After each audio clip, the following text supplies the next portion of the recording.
dia. Bom dia a todos. Obrigado pela oportunidade de estar aqui em João Pessoa. Obrigado à Secretaria de Evolução, doutor Bezerra, toda a diretoria, doutor Wilson, a Central Norte-Nordeste, aos diretores e principalmente aos associados que estão aqui hoje, associados e futuros associados, se alguém não é, certamente será. Bom, o meu desafio aqui é falar sobre economia. Eu vou usar muito uma palavra que economistas adoram utilizar, que é depende. Depende de muita coisa. É cedo para a gente cravar algumas projeções, mas, enfim, a gente não pode esperar, temos que, todo dia, né, afinal, empresários, nós como pessoas físicas, temos que todo dia estar olhando para frente e ver o que vai acontecer com a economia do país, da região, enfim. Então, esse é um pouco do trabalho que eu vou tentar, de alguma forma, ajudar, com muitos dependes, porque eu acredito que a gente ser muito afirmativo quando tem muito ainda a ser definido é dar garantias erradas, muitas vezes, para quem está assistindo. Então, mas, enfim, eu vou comentar ao longo da apresentação. Em algum momento eu vou ter que falar, não tem como fugir, eu tenho que falar um pouco de política, porque, afinal, tem efeito, né, sobre a economia, mas eu queria deixar muito claro que aqui eu estou falando de forma totalmente técnica, apartidária, não tem, enfim, nenhuma relação específica com qualquer partido, qualquer candidato, com presidente eleito ou o atual presidente. Então, mas eu não tenho como deixar de falar sobre esse assunto. Ok? Então, vamos lá. Ok. Então, vamos... Esses basicamente são os temas que eu quero tratar. Então, falar um pouquinho da conjuntura, o que está acontecendo na economia mundial. Não tem como escapar, né? Quer dizer, o que acontece no mundo tem efeito sobre o Brasil e sobre, enfim, sobre diversas economias emergentes, o Brasil incluído. Falar um pouco do resultado das eleições, né, rapidamente, sobre os desafios do novo governo, não são poucos, e depois falar um pouquinho do mercado, o que está acontecendo no mercado financeiro nesse momento, mais recentemente. Então, vamos para falar sobre a conjuntura econômica, e os primeiros pontos que eu queria chamar a atenção, então vão ter vários gráficos, vários números, mas eu espero, né, a minha missão aqui é tornar eles mais didáticos aqui para todos, espero que eu consiga. Sim, vamos lá. Então, o primeiro ponto é que o mundo, né, por conta da pandemia, por tudo que aconteceu, o mundo inteiro passou por um momento em que, eu não vou falar sobre os aspectos, né, de saúde, sobre a gravidade da pandemia, eu vou me ater mais aos aspectos econômico-financeiros decorrentes dela. O mundo se endividou, porque no momento de crise, no momento de recessão, no momento como esse que nós passamos, que foi um momento de parada abrupta de diversos países no mundo, da economia de vários países no mundo, é natural, é de se esperar que os governos deem um passo à frente. Quer dizer, quando o setor privado, por motivos muito raros, inclusive, eu diria, né, porque foi uma crise muito diferente das outras que nós passamos nas últimas várias décadas, os governos dão um passo à frente e auxiliam a população, as empresas, e com isso é de se esperar que o endividamento aumente. Então, esse primeiro gráfico é só para mostrar o aumento do endividamento dos países desenvolvidos, não só, eu estou contando dos países mais desenvolvidos, o quanto se gastou, né, seja ou se deixou de tributar, ou aumentou os gastos, né, para passar recursos, né, como aconteceu no Brasil também, para que não houvesse, que essa parada abrupta fosse menos grave, para atenuar os efeitos da crise. Isso aconteceu no mundo inteiro.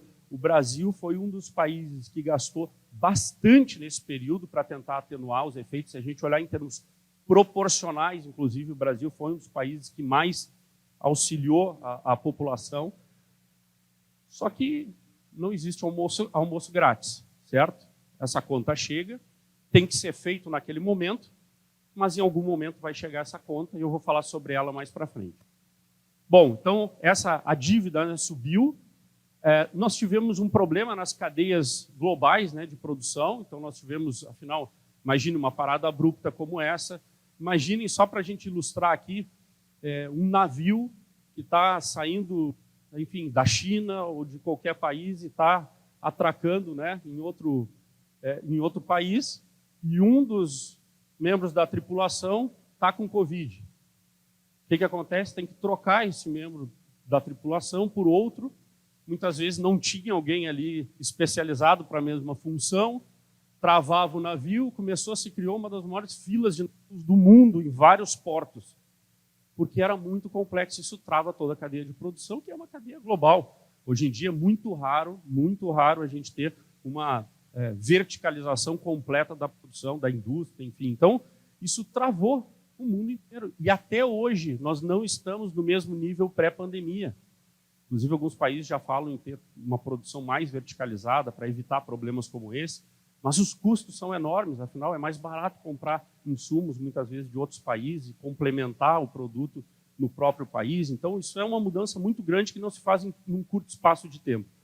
Até hoje, as cadeias não estão 100% fluidas, vamos dizer assim. Então, esse índice aqui é um índice de quanto mais alto, nesse gráfico do meio, maior a pressão, a falta de insumos, falta de fornecedores, enfim, maior dificuldade que se tem para colocar os produtos nas prateleiras, enfim, vender, voltar a fluir como fluía antes da crise.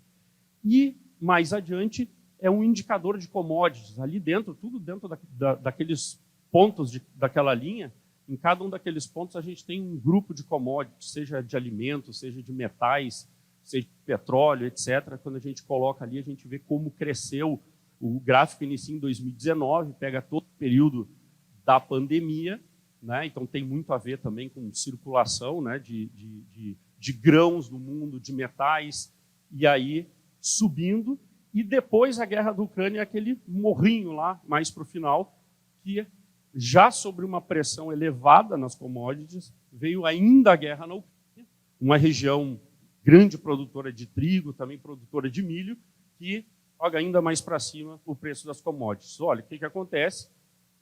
O mundo, com tudo isso, imaginem, recursos sendo colocados nas economias para as pessoas tentarem voltar a consumir, oferta travada, esse mecanismo, né, de produção e colocar à disposição os produtos para as pessoas nos vários lugares do mundo, com esse mecanismo com um pouco de areia, vamos dizer assim, não está funcionando direito por conta dos problemas que o Covid causou, e ainda com insumos, ou com alimentos, ou com metais caros.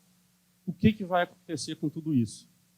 Quando o Covid diminui, atenua, e as economias começam de novo a se abrir, a demanda volta, as pessoas voltam a consumir, a produção não cresce na mesma velocidade, pelos problemas que eu comentei anteriormente, os custos estão mais elevados, metais que afetam muito, só para pegar um exemplo, produção de veículos, mas afetam diversas cadeias de produção.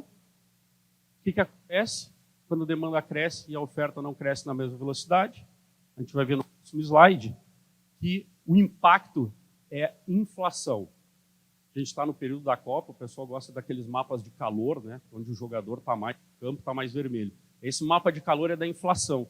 Quanto mais vermelho, mais forte a inflação, mais pesada, né, a inflação no país. Quanto mais verde, menor a inflação. Vejam que está tudo vermelho. A inflação, em alguns países, está chegando a níveis que não chegava há 40 anos, como, por exemplo, os Estados Unidos. A zona euro, inflações batendo 2 dígitos nesses países, que é algo extremamente raro. O usual, os bancos centrais desses países buscam manter a inflação próxima de 2%. A gente está falando de 2%. Então, todo esse impacto que houve no mundo, tudo que eu comentei anteriormente, tem efeito sobre a inflação. E aí nós temos que pontuar que a inflação é tão ruim.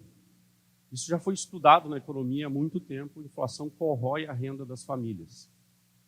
Nenhum país consegue crescer de forma continuada, de forma sustentável, com inflação muito elevada. Então, tem que se tomar medidas para conter a inflação. Existem algumas, né, mais tradicionais. Por exemplo, o governo gastar menos, o setor público gastar menos. Isso é uma das formas de conter a inflação.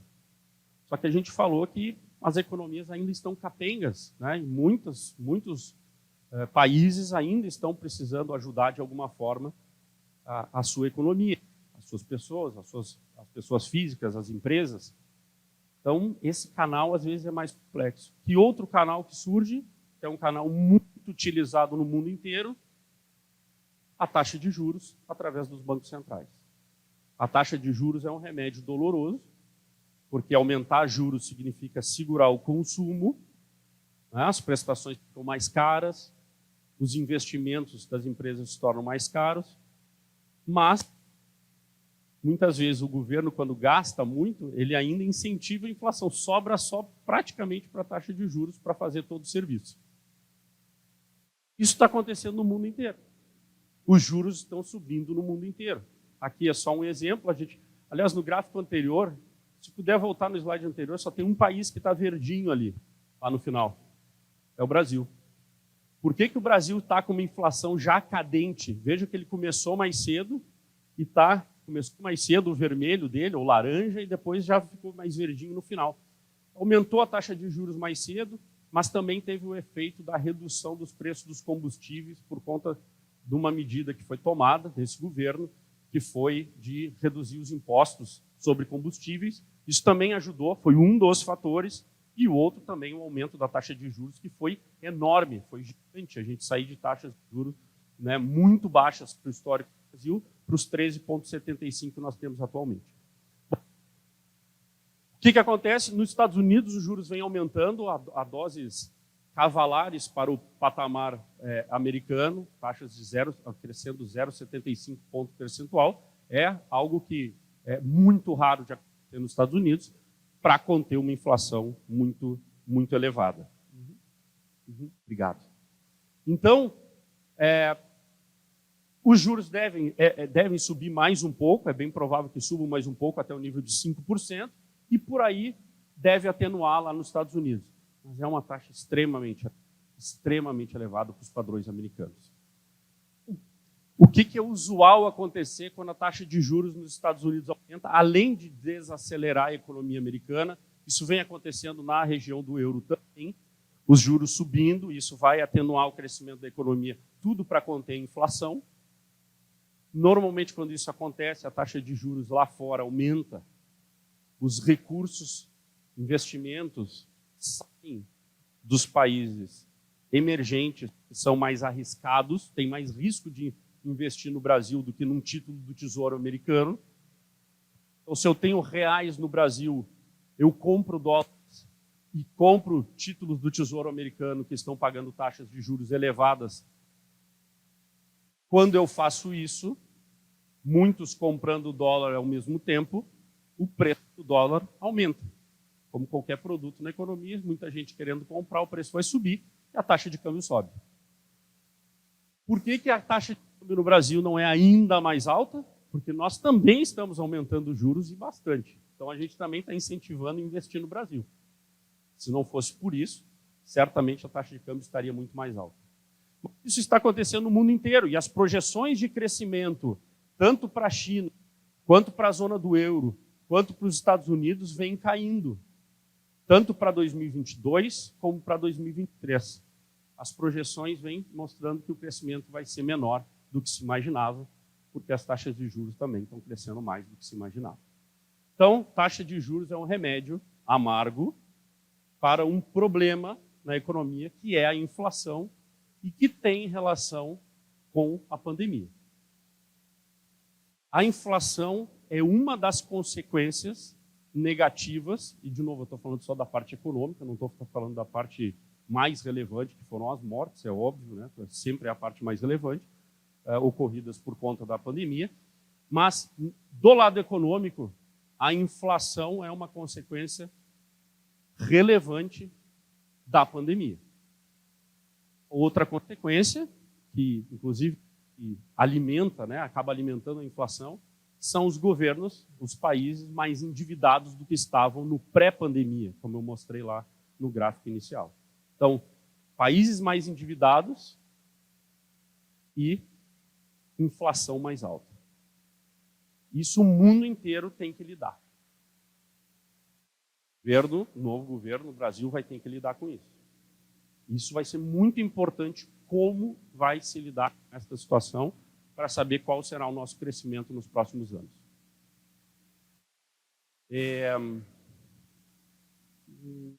Eu acho que aqui foi.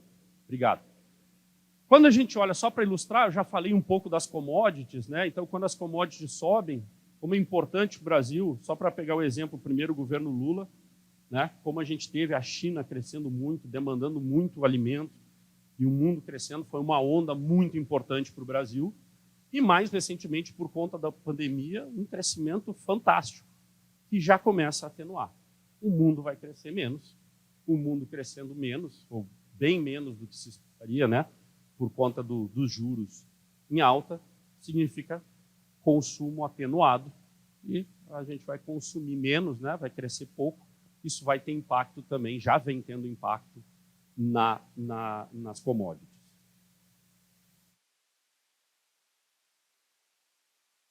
Bom, pode botar mais para frente para a gente mostrar todo esse... Aí, obrigado. Então, o que nós temos do cenário internacional, que é a primeira parte que eu queria deixar aqui, é um dólar valorizado, porque taxa de juros subindo nos Estados Unidos atrai recursos para os Estados Unidos, então dólar internacionalmente, comparado com vários países, muito, né, inclusive na relação com o euro, um dólar valorizado. Os juros altos, uma volatilidade, né? Afinal a gente está no meio, tem guerra, tem esses impactos de juros, né? Por vezes acelerando o aumento de juros, desacelerando. Então a gente tem volatilidade então, no mercado, que afeta o mercado financeiro, e uma atividade econômica, né? A economia no mundo de forma mais moderada, o mundo crescendo menos, principalmente a partir do próximo ano, por conta dessa taxa de juros mais alta, que vai conter a economia para tentar segurar a inflação também. Vamos para o próximo. Aqui, só para mostrar o que está acontecendo rapidamente, depois eu vou falar um pouco mais do Brasil, mas essa é a inflação no Brasil. Vejo que a gente chegou a 10% em 2021, que é uma taxa muito elevada, muito acima do que o Banco Central persegue, né, de inflação. Então, o Banco Central tem uma meta de inflação, 10% está muito acima. A gente, dependendo do ano, a gente está falando de 4%, ano que vem 3,75%. 10% em 2021 foi extremamente elevado, tem todo o impacto que eu comentei por conta da pandemia. Depois, em 2022, esse ano, a projeção é de 5,9% de fechar o ano, e tem mais ou menos 2 pontos percentuais de inflação que foi reduzido por conta dos impostos, que eu comentei também anteriormente, senão a gente teria uma inflação mais próxima de 8%, se não fosse essa redução dos combustíveis. Para o ano que vem, a gente está projetando 4,9%, mas tem vários riscos. Um deles, inclusive, é a volta do imposto sobre os combustíveis, o que jogaria a inflação para cima. E, de novo, inflação alta significa... E por que eu digo alta? Esse 4,9% até não é tão alto quando olha o histórico, mas a meta de inflação para o ano que vem é de 3,75%. Então, a gente está bem acima da meta e, por isso, a taxa de juros está lá em cima. A taxa de juros seguirá alta enquanto as perspectivas da inflação forem elevadas, estiverem muito acima dos 3,75%.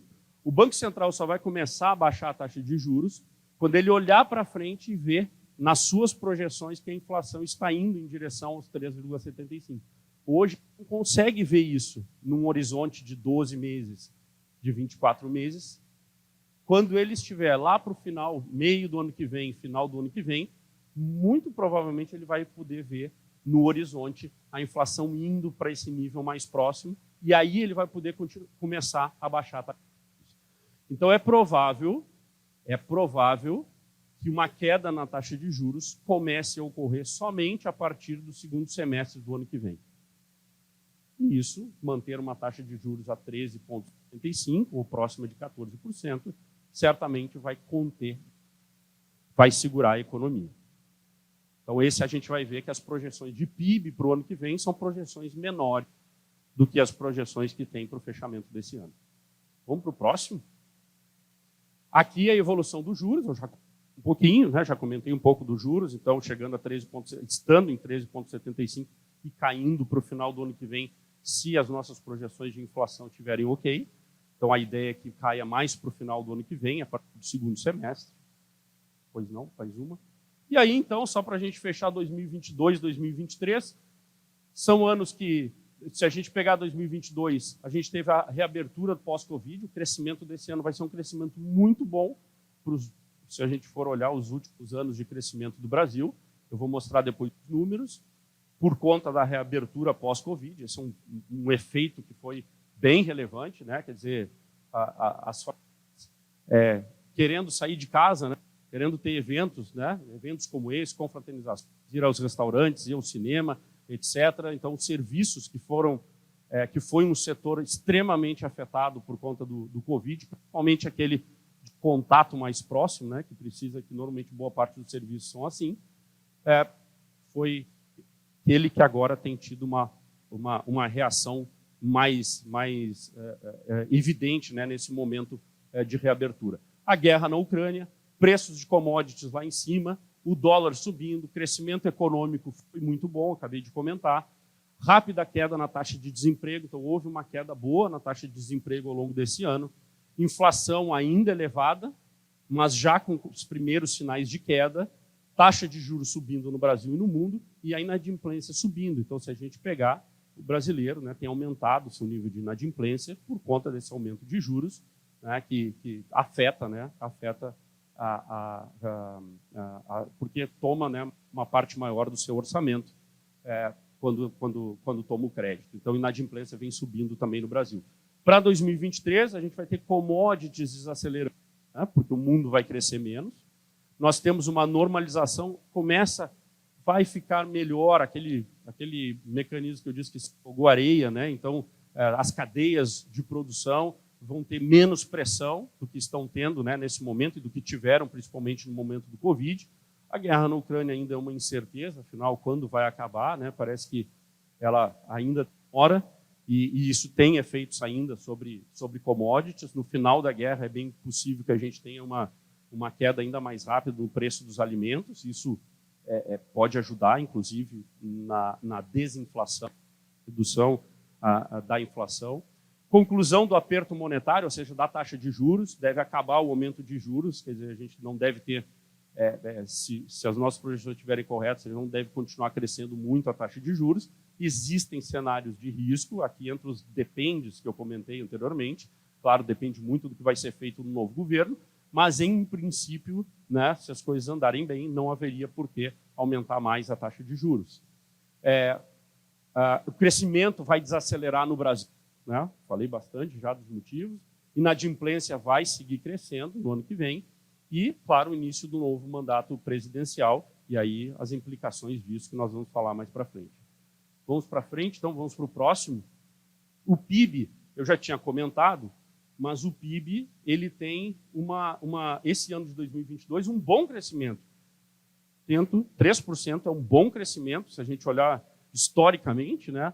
Não é o suficiente porque a gente precisa para as dificuldades, né? Para que a gente tenha uma queda muito expressiva do desemprego, para que a gente tenha melhora nos indicadores sociais. Mas, enfim, quando a gente olha historicamente aqui, pelo menos nas últimas décadas, 3% é um crescimento bem razoável, né? E o ano que vem a projeção é de um PIB de 0,6. Qual a notícia ruim? A notícia ruim é que a projeção de 2023 não é tão boa quanto foi de 2022. A notícia boa é que economistas erram muito. E para esse ano, a nossa projeção, eu digo nossa porque, enfim, do mercado como um todo, mas nossa também, nas nossas projeções econômicas, era de um crescimento muito menor do que o que aconteceu. Era muito próximo do 0,6 e fomos surpreendidos para cima. Então, assim, a notícia ruim é que é 0,6, a notícia boa é que às vezes a gente erra, né? A taxa de desemprego, então, desacelerou, ela teve um pico no período do Covid, é natural, né? As empresas muitas não conseguiram manter os seus empregados, quer dizer, então o desemprego era muito elevado, bateu 15%, e desabou, né? Desabou, chegou à metade quase, né? Chegando a 8,8, e a projeção é que não caia muito mais, de novo, pelo que eu comentei anteriormente. A gente está no momento de aumentar a taxa de juros, conter um pouco a economia para segurar a inflação, que tem sido realmente muito elevada recentemente. Então, esse é o desenho que a gente projeta lá para o desemprego até o final de 2023. Indo em frente, o crédito, aqui muitos números, mas o que importa, nós vamos continuar o crescimento do crédito no sistema financeiro, que é extremamente importante para o crescimento do consumo, vai continuar ocorrendo, tanto para PF quanto para PJ, mas é um crescimento menor do que o crescimento de 2022. Mais uma vez, a tal da taxa de juros, claro que ela contém, ela segura, essa é uma das consequências intencionais do aumento de juros. É conter o crédito, para conter o consumo, para segurar a inflação.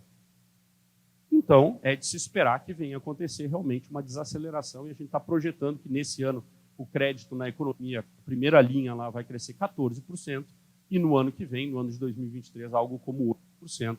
Né? E, claro, nem vou entrar aqui muito nos detalhes, mas só vou comentar que nós, como cooperativas de crédito, sempre temos taxas maiores de crescimento, né? Não de juros, mas de crescimento, do que o sistema financeiro nacional. A gente sempre cresce a taxas maiores, estivemos muito próximo dos associados, né? Houve mais uma vez entre PF e PJ no período da pandemia, né? E conseguimos, então, ter taxas muito boas de crescimento nesse período para ajudar os nossos associados. Indo em frente, aqui é interessante que eu comentei que os países gastaram muito no período da pandemia, agora eu vou falar do Brasil. Essa é a despesa do governo, pegando o governo federal, né? Se a gente pegar o crescimento das despesas em relação ao PIB ao longo dos anos. E eu estou falando desde 1997. Não parou de crescer. Cada vez mais, o peso do setor público, as suas despesas aumentam. Ora, da onde sai o dinheiro do setor público? Do setor privado, de impostos. Quem investe mais no país? O setor público ou o setor privado? O setor privado. De longe, quem mais investe no crescimento do país, investe via novas instalações, aumenta a capacidade produtiva. O setor público tem um papel importante, né, na parte de infraestrutura, mas mesmo na infraestrutura, cada vez mais ao longo dos anos, o setor privado tem tido um papel maior. Então, é incomparável o quanto o setor privado é mais relevante nos investimentos, que é o que gera um aumento da capacidade de crescer do país. Se as despesas do setor público, que boa parte delas são despesas de custeio, aumentam, reduz a capacidade de investimento do país. Ponto. E esse é um dos problemas que nós temos, porque ao longo de vários anos ela não parou de crescer, até que chegou aqui, nessa parte mais escura, o teto dos gastos. O teto dos gastos que limitou os gastos do setor público. Olha só o que acontecia. Em vários desses anos aqui, o governo tinha uma meta, que é uma meta de superávit. O que é isso? Superávit primário. Receitas menos despesas tem que dar mais de, aí depende do período, mais de 2%, 3% do PIB. O que acontecia? O governo gastava, mas tinha que ter mais receita, tinha que ter mais recursos e tomava mais recursos através dos impostos. A economia ia crescendo, mais impostos que ele ia arrecadando e gastando. Quando dá uma crise, o que acontece com a arrecadação de impostos e as despesas? Esse era o ponto que acontecia. Quando a gente estava tratando as contas do governo como superávit, bastava ele, não importa se ele gastasse muito, desde que ele arrecadasse muito. Só que quando tem uma crise, no setor privado, muitas vezes o setor privado não consegue sustentar uma crise, tem que diminuir a empresa, né, tem que diminuir os seus gastos, tem que ser mais eficiente, eventualmente tem que desligar algum empregado, mas vai se ajustando para poder continuar crescendo no futuro. O governo não. Ele pode continuar aumentando a despesa desde que ele ache recursos, e normalmente é do setor privado. Quando se bota um teto nos gastos, a coisa muda de figura. A restrição passa muito maior. Não por coincidência, parou de crescer. Ficou uma reta, né? Parou de crescer com o teto dos gastos. Só que aí veio, e aí faz todo sentido, veio a crise da pandemia, e o governo gastou, e gastou muito. O ponto agora é, para onde nós vamos? Porque um país que se endivida além da sua capacidade de pagar essa dívida, ele deixa o investidor, eu vou chamar de um investidor, mas isso significa todos nós e quem investe de fora do Brasil, desconfiado. A Argentina já deu calote, a gente já deu calote na década de 80. Eu disse, vem cá, se exagerar, como é que esse governo vai me pagar aquilo que eu estou investindo em títulos públicos, né? Muitos fundos de investimento estão investindo lá em títulos do governo. Como é que vai me pagar de volta se ele não parar de se endividar e essa dívida continuar subindo? Onde vai acabar? A projeção que a gente tem na situação do limite, mantendo o teto, é que ele vai continuar desacelerando. Mas, não sei se vocês têm acompanhado, a tal da PEC da transição, que é a grande discussão do momento, que é a discussão de que tem um teto, isso já começou há alguns meses atrás, né, nesse próprio governo, o pessoal brinca que é o teto com escotilha. Tem o teto, mas tem um jeitinho de eu abrir e sair do teto. Ah, isso aqui não vale. Ah, isso aqui também não vale.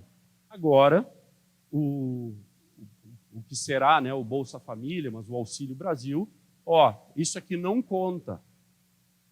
E o impacto disso, junto com alguns investimentos, pode dar 200 bilhões de reais. Isso é 2% do PIB, é muito dinheiro. Isso significa o governo realmente se endividar mais.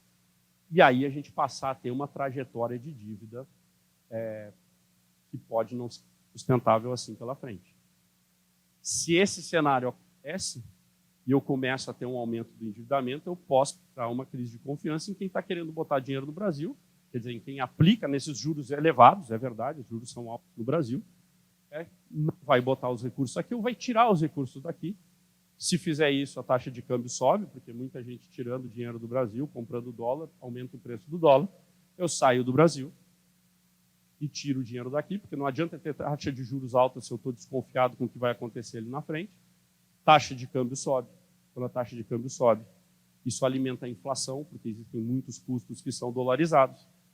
E se isso afeta a inflação e eu conter a inflação, eu posso conter com redução de gastos, que não é o caso, ou eu posso conter com aumento de juros. E aí aquilo que eu falei da queda dos juros pode virar um aumento dos juros. Por isso que eu disse depende. Depende. O que será feito com as contas públicas? O que se esperava pelo mercado, quando digo mercado, né, ciente, abstrato, né, mas enfim, é uma tentativa de tirar uma média do que se espera, isso é muito difícil, mas uma tentativa de simplificação, é que pudesse ocorrer alguma coisa como 70, 80 bilhões de reais que fossem excetuados por 1, 2 anos do teto.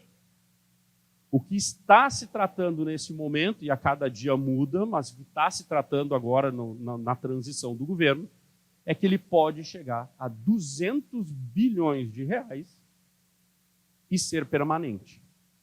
Bom, entre 80 bi temporário e bi permanente, como é que eu ajusto as coisas ali na frente?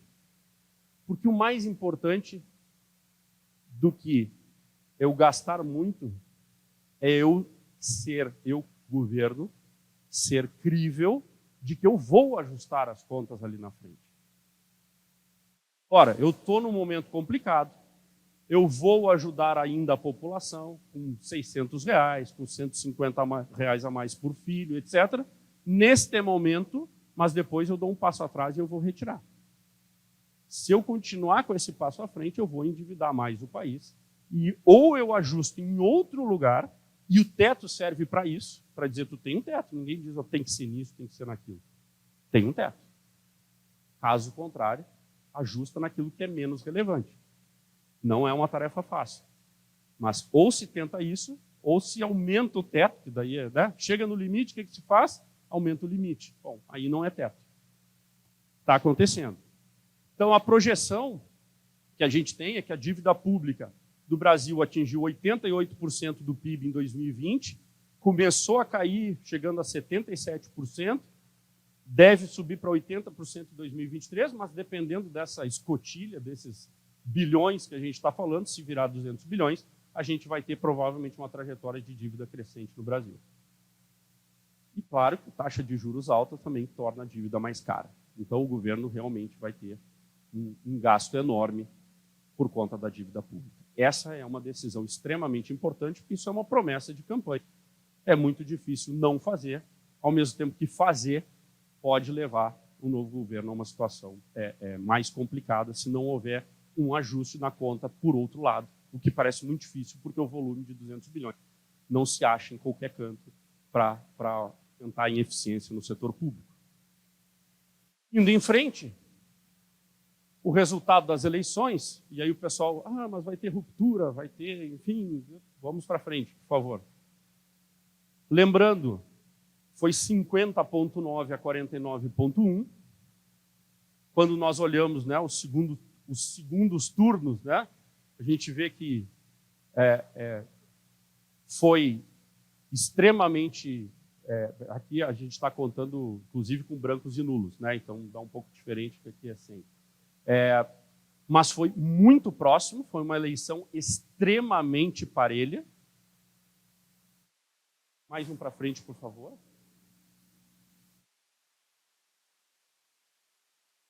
E aí o que eu queria mostrar aqui é o seguinte, além de ter sido muito parelha, isso já é um efeito importante, isso tem impacto sobre o apoio que se tem ao novo governo. Talvez, e aí eu vou usar de novo uma simplificação, porque direita e esquerda é algo complexo, enfim, mas eu vou talvez cometer um pouco desse erro aqui, de tentar simplificar, e dizer que desde 1994, se a gente pegar a Câmara de Deputados, entre direita e esquerda, e o centro, é o que pende mais à direita. É a Câmara que foi eleita agora, nessa eleição. Então, existe uma espécie de peso e contrapeso, muito nos Estados Unidos. Então, o presidente republicano e a Câmara e o Congresso democrata e vice-versa. Pois bem, aqui existe pesos e contrapesos. É muito mais difícil colocar de pé tudo o que se quer quando existe uma Câmara que está muito mais para o outro lado, ou seja, nesse caso mais à direita do que o governo, que em tese está um pouco mais à esquerda. E padrões brasileiros do que é direita e esquerda, enfim. E no Senado Federal também, a gente vê a discrepância é a maior. Então, isso dá uma ideia de pesos e contrapesos. Não se pode fazer tudo o que se quer sem que tenha do seu lado o Congresso, a Câmara e o Senado Federal. Vou botar mais uma para frente, por favor.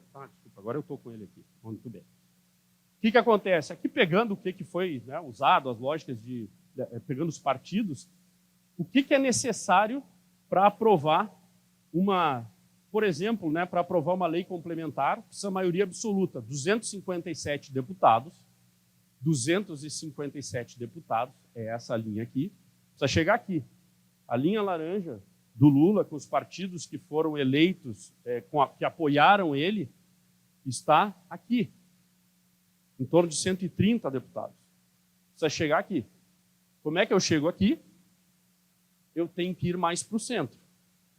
Eu tenho que ou trazer todos eles para cá, ou eu tenho que ir mais para lá, contando apenas as medidas, as formas republicanas disso acontecer. Bom, quando a gente faz esse caminho, a gente começa a sair de muitas convicções, o governo vai sair de muitas convicções para conseguir chegar no meio. Então, esse é um ponto que atenua, né, aqui muitas medidas e preocupações, não quer dizer que impede, mas atenua, né, que algumas preocupações que parte da população tem com a atuação do novo governo. No Senado, a mesma coisa, tem que chegar a 41 senadores, estão naquela linha verde, e a gente está ali numa linha próxima ali de 14. Então, está longe, para chegar lá também vai precisar ir mais para o centro. Então, esse é um fator de peso e contrapeso bem relevante, e isso eu estou falando só de maioria absoluta. Quando a gente está falando de 3/5, que é o caso de uma PEC, vai precisar da linha cinza, mais para lá ainda à direita. Então, não é um governo que vai chegar, né, com apoio da Câmara e do Senado Federal. Então, a eleição foi apertada, não é um grande apoio popular, a base no Congresso é pequena, o presidente vai ter que caminhar para o centro, muito provavelmente, e os partidos mais à direita, até que ponto eles vão aceitar embarcar no governo, né? Sabe que o Centrão, né, o chamado Centrão, tem um peso importante, né? E até que ponto os mais à direita vão votar com o governo para medidas que eles acreditam, que muitas vezes são mais ânimes, ou se vão fazer uma oposição mais ferrenha. Isso é extremamente relevante para a gente olhar para o futuro do país.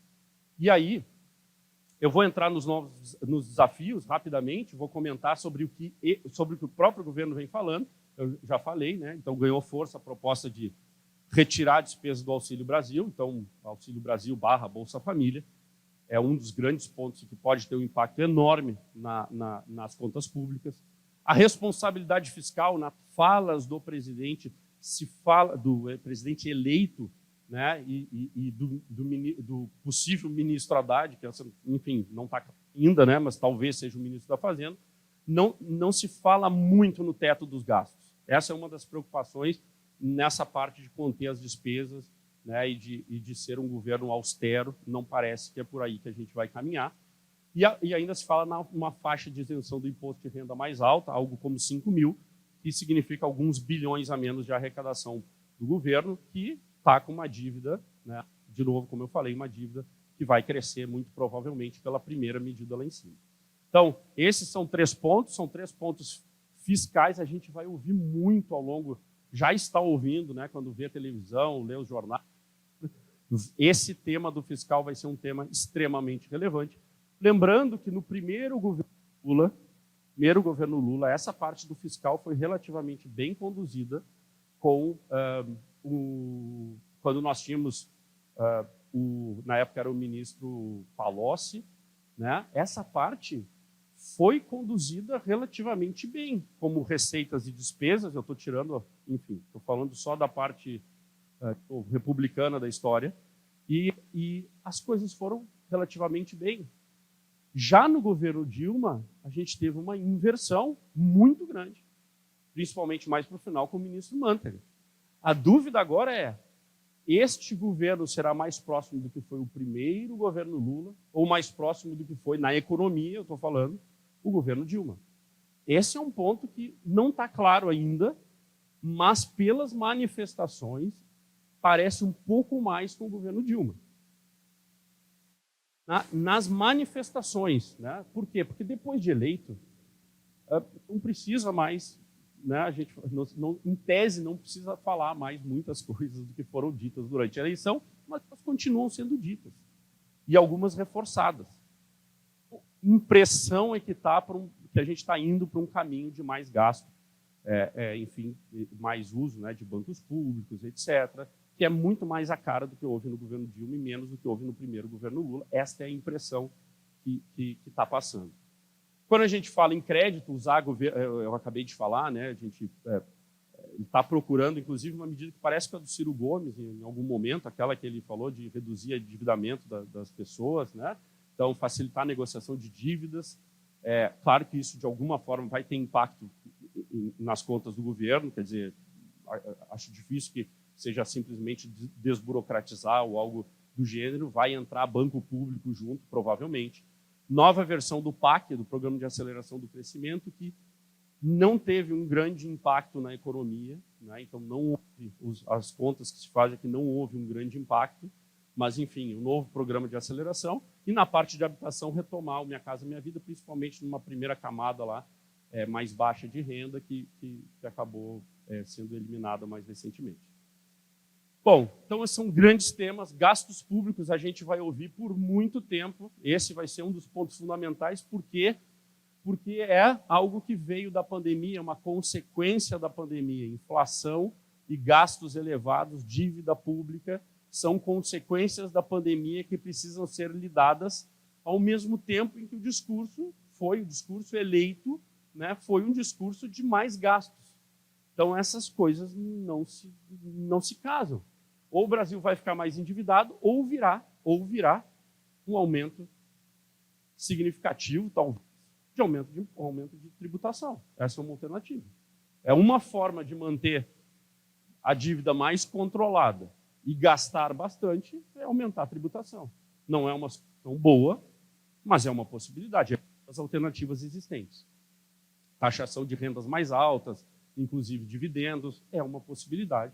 Mesmo assim, não é suficiente para todo o gasto que está se fazendo, então pode ser que surjam outras alternativas. Tá? Então, e a simplificação também de impostos, a reforma tributária. O ponto é que quando a gente fala em reforma tributária com muito gasto, muita dívida, raramente vai ser uma reforma tributária para reduzir impostos. Quer dizer, quem precisa arrecadar não vai fazer uma reforma tributária para reduzir impostos. Simplificar é bom? Claro que sim, todos queremos. Poucos países no mundo têm um emaranhado tributário como o brasileiro, então reduzir e simplificar é importante. Mas não dá para esperar que haja grande redução de impostos no momento de uma reforma tributária de um país que está precisando ajustar suas contas. Política internacional, isso a gente vai ver bastante, né? Mais inserção, enfim, do Brasil, falando da parte da sustentabilidade, etc. Isso vai acontecer. E mais intervenção do Estado, quer dizer, o uso das empresas públicas. Né? A gente vai ver muito Petrobras, BNDES, Banco do Brasil, Caixa, etc. A gente vai ouvir muito, vai ser muito utilizado como instrumento, entre aspas, eu vou botar decrescimento da economia. Muitas vezes o efeito não é esse, e se usar para tentar jogar mais crédito na economia. E aí, então, acho que meu tempo está se acabando, mas só para falar de alguns pontos que são importantes que nós estamos monitorando à frente. Claro, eu já falei da promessa, né, do orçamento, a PEC, né, essa PEC da transição, sobre isso é fundamental, saber qual é o tamanho, saber se é permanente, qual o valor. Isso todo dia, né, a gente já está acompanhando na imprensa. Definição da equipe econômica, quem será o ministro da Economia, o ministro da Fazenda. É muito importante saber quem é o ministro, que é quem vai conduzir. Então, tem alguns de uma linha menos austera, outros, né, de uma linha um pouco mais austera. Parece que está caminhando, né, para um governo que gaste mais. Nós temos também eleição, né, no Congresso em fevereiro de 23, né, isso vai ser importante também, porque, afinal, a presidência da Câmara no Brasil é algo que não só no Brasil é extremamente relevante. Ajuda a pautar muitos temas, ou pautar temas também, então isso vai ser outro ponto importante. A nova regra fiscal, então, a partir do segundo semestre de 2023, afinal, o teto vai se manter, não vai se manter, vai ser modificado. Que regra nós vamos ter? Vai ser uma regra olhando as despesas, porque já se sinaliza nessa regra do teto.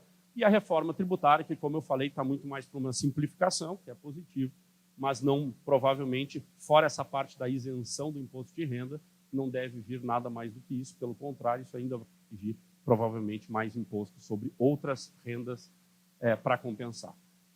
E aí, esse aqui eu já mostrei, essa aqui é só a trajetória da dívida, do que pode acontecer se a gente tiver um waiver. O waiver é uma licença, um perdão, né, para que a gente fique 80 bilhões, apenas 80 bilhões acima do teto para os gastos lá do Auxílio Brasil, Bolsa Família.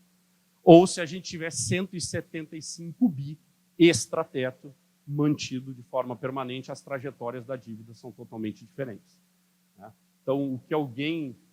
para botar recursos no Brasil, que alguém cobra, entre aspas, de juros para aplicar no Brasil, num país que vai chegar a quase 100% do PIB de dívida nos próximos anos, é diferente daquele que está 80%, próximo de 80%, e que mostra uma trajetória mais cadente. Então, isso é importante a gente saber para onde vai, porque isso vai ter impacto sobre a economia brasileira. E aí eu vou fechar, eu vou passar mais rápido aqui, que é um pouquinho do mercado, mas só para a gente não tomar muito mais tempo. A taxa de juros no Brasil é das mais altas do mundo e ela vai continuar bastante elevada, porque a inflação vai começar, já vem desacelerando, e a taxa de juros vai ficar nesse nível por mais tempo. Então, isso é um fator que vai, como eu já falei, né, nesse ranking aí, afetar o crescimento da economia brasileira nos próximos anos. A taxa de juros no mercado financeiro, que precifica qual é o preço justo, vamos dizer assim, dos juros lá para frente, deu um salto nos últimos, quando a gente olha de novembro para cá, que é aquele salto lá no final do gráfico, deu um salto muito grande olhando para daqui 5 anos, por isso que quem aplica, né, vai achar algumas aplicações aí, enfim, né, faz seus investimentos, vai achar algumas aplicações com taxas de juros às vezes elevadas, né, para os próximos anos, porque se o Brasil, porque começou a surgir a possibilidade de furar o teto em níveis muito altos, isso significa que a taxa de juros no Brasil terá que ficar mais alta por mais tempo, porque se furar o teto, gasta muito, isso alimenta a inflação, a taxa de câmbio sobe também, aumenta a inflação, e a taxa de juros para conter a inflação vai ter que ficar alta por mais tempo. Então, quando a gente olha começam a surgir algumas aplicações com taxas de juros mais altas ali na frente, tem a ver muito com o que aconteceu com essa discussão do teto, e por isso deu aquele salto nos juros lá na frente. Já existe no mercado, inclusive, essa aqui era quanto seria a queda da Selic no ano que vem, projetada pelo mercado, há cerca de 2 meses atrás. Isso era uma queda mais ou menos de mais de 2 pontos percentuais, chegar perto de 11, alguma coisa assim. E agora já existe precificação até, precificação que eu digo é alguém que vai perder dinheiro se isso não acontecer, que é apostas, vamos dizer, de aumento de juros para o ano que vem. Nós ainda não estamos nessa aposta, mas no mercado financeiro já há quem acredite que vai ter aumento da Selic no ano que vem ao invés de queda, exatamente pelo que mudou nos últimos meses, que é essa discussão da parte fiscal. E nós tivemos o Risco Brasil, a gente tem uma medida que se chama CDS, que é um seguro sobre a dívida brasileira. Então, alguém que investe no Brasil pode comprar um seguro para se o governo não pagar. Quanto pior fica a situação do país, mais caro fica esse seguro. Que a gente vê que hoje a gente parece estar pagando por esse seguro, parece pagando pouco para os riscos que tem o Brasil. O que acontece? Ou esse seguro vai ficar mais caro, pode acontecer, ou realmente o Brasil vai para onde seria esse valor justo pelo que vem acontecendo nos últimos tempos. Se o Brasil, se houver esse choque, vamos dizer, negativo de confiança, de parecer um governo que vai gastar demais e que não vai sinalizar como vai pagar suas contas, provavelmente a gente vai ter um aumento do risco, e por conta disso um aumento desse seguro, né, que é como a gente está medindo o risco. A gente vai ter uma taxa de câmbio mais alta, porque é dinheiro saindo do Brasil. A gente vai ter uma inflação mais alta, porque o câmbio aumenta quando sai recurso do Brasil, e isso afeta, né, insumos importados, produtos importados. A gente vai ter inflação mais alta e a gente vai ter que ter uma Selic mais alta e não vai ter aquela queda que a gente está projetando hoje. Então, por isso eu falei muito da parte fiscal, das contas públicas. Vocês certamente, quando estiverem olhando as notícias nos próximos meses, muito vai se falar sobre qual é a perspectiva para o novo governo. É austero ou não é austero? Isso muda muita coisa. Isso tem impacto sobre câmbio, sobre inflação, sobre taxa de juros. Essa vai ser uma das grandes toadas que a gente vai ter para entender para onde o governo está indo. Porque tem mais um ponto, e aí eu vou fechar, para dizer o seguinte. Para o político, normalmente funciona assim. No começo do mandato é onde eu faço a parte dura. E no final do mandato é onde eu flexibilizo. O que nós estamos vendo agora, começo do mandato, há sinalizações de que eu estou flexibilizando. Dependendo como as coisas ali para frente, chegar o momento de que o governo vai querer flexibilizar, a situação pode não estar tão boa. Então, o ciclo político funciona assim. Primeiro governo, estou eleito, tive o apoio, estou eleito, vou fazer a parte dura e depois para ter espaço para fazer flexibilizações. Parece que a gente está no movimento inverso. Então, é fundamental a gente saber se esse realmente primeiro ano vai ser um ano de qual a postura que o governo vai ter. Mas é isso, as últimas considerações, é só um resumo de um pouco do que eu falei, mas eu já falei várias vezes ao longo da apresentação, eu não vou ler elas aqui, mas, enfim, eu agradeço muito a atenção de todos por terem se deslocado até aqui. Muito obrigado e até uma próxima.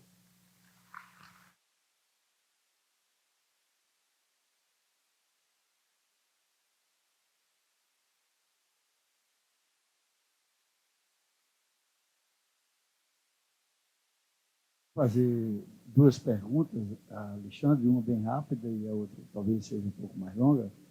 E aberto para perguntas do público, por isso. Alexandre, é interessante que você mostrasse para os nossos associados aqui presentes o risco do Sicredi nacionais. Aqui é uma informação que é importante, principalmente para os investidores do Sicredi. E a outra, eu queria que você falasse como você vê a possibilidade de crescimento econômico do Nordeste dentro dessa nova realidade que está acontecendo no país. Obrigado, doutor Wilson. Sobre o risco, né, olhando o Sicredi, nós temos agências internacionais que fazem as agências de rating, que fazem classificação de risco de crédito, né? Quer dizer, qual é o risco de por exemplo, a gente capta recursos, fizemos várias captações nos últimos anos, captações sustentáveis para mulheres empreendedoras, para a energia solar, que é a maior carteira do Brasil que nós temos, que quem tem é o Sicredi para energia solar, é algo que a gente tem um crescimento fantástico. Nós captamos recursos de várias instituições do mundo para prover para os nossos associados, né? Então, é uma das áreas lá que está comigo que a gente trabalha essa parte da captação. É muito importante quando alguém vai botar dinheiro, né, no Sicredi, saber qual é a capacidade de pagamento. Eu estava falando do Brasil, quer dizer, qual é a capacidade do Brasil pagar no futuro para quem está botando dinheiro, comprando títulos do governo. Uma instituição privada, uma instituição financeira, uma coisa, quer dizer, qual é o risco de botar o dinheiro no Sicredi. A Standard & Poor's é uma das agências de classificação de risco, ela dá o AAA para o Sicredi em dívida nacional, então é o melhor rating possível. E nós temos a Moody's e temos a Fitch, e elas estão, o Sicredi está alinhado com as principais instituições financeiras, né, do Brasil. Então o risco é extremamente baixo, porque nós temos várias redes de proteção, né? Uma delas, nós temos fundos garantidores. O Dr. Wilson é o coordenador do comitê, do conselho, né, do comitê da Sicredi Fundos Garantidores, que é uma rede de proteção que existe, são fundos que protegem para qualquer dificuldade que uma cooperativa venha a ter. Existem fundos que ajudam as cooperativas, né? Então isso é uma proteção interna do Sicredi, né? Além do que, assim como os bancos, né, que tem o FGC, que é o Fundo Garantidor de Crédito, que garante lá os 250 mil, né? Muitos dos senhores já ouviram falar. O Sicredi, as instituições cooperativas têm o FP, que é o par do Fundo Garantidor de Crédito para as cooperativas. Nunca usamos, não usaremos, mas temos, né? Porque é sempre uma segurança, né? Mas o Sicredi jamais necessitou utilizar do Fundo Garantidor do Cooperativismo de Crédito. Então, assim, o risco é muito baixo. Já fizemos operações com vários, né? Agora estamos fazendo uma que está para sair, que é com o maior organismo multilateral do mundo, que é o Banco de Investimentos Europeu, uma operação que vai passar de R$1 bilhão para energia solar. Enfim, já fizemos várias com instituições do Banco Interamericano de Desenvolvimento, instituições japonesas e assim por diante, tudo para trazer recursos para os nossos associados.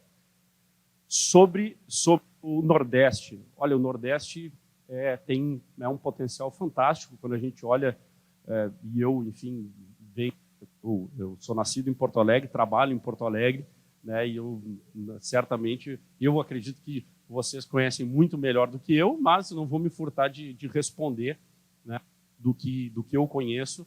Eu vejo que o Nordeste, bom, primeiro, né, não vou falar tanto em turismo, porque vocês sabem do potencial que tem. Toda a região Nordeste é maravilhosa. E claro, quando a gente fala de câmbio, taxa de câmbio alta, a gente tem, né, isso de alguma forma tem um público do exterior também que facilita, né, torna até mais barato, né, vir para uma região turística como o Nordeste, né, enfim, as praias em geral aqui no Nordeste são maravilhosas. E existe um potencial, né, muito grande. Bom, a agricultura, antes de entrar nesse outro que eu ia comentar, a agricultura, temos várias regiões que têm um potencial grande, né, se a gente pegar uma das grandes fronteiras da agricultura no país, né, a região do Mato Piba, né, então, Maranhão, Piauí, né, e a Bahia, né, o Tocantins é no norte, ok, mas, enfim, são regiões com grande capacidade, um potencial de crescimento enorme, né, já vem crescendo muito nos últimos anos, além de outras regiões, já em alguns casos, já com aumento da irrigação, também tem um potencial fantástico, né, de crescimento e que podem trazer um aumento na renda na região. E eu acho que tem um outro fator, que já também não é novidade, mas é mais recente, né, do que os anteriores, que é a parte da energia sustentável, né, o potencial que tem o Nordeste, tanto quando a gente fala em energia solar como energia eólica, o potencial é fantástico, né? Então, eu acredito que é algo que a gente vai ver, esse aspecto sustentável que vai ter, certamente vai ser um dos temas do novo governo. Agora teve o COP27, né, a relevância, os países tentando, né, reduzir o aquecimento, né, global, a redução da emissão dos gases do efeito estufa.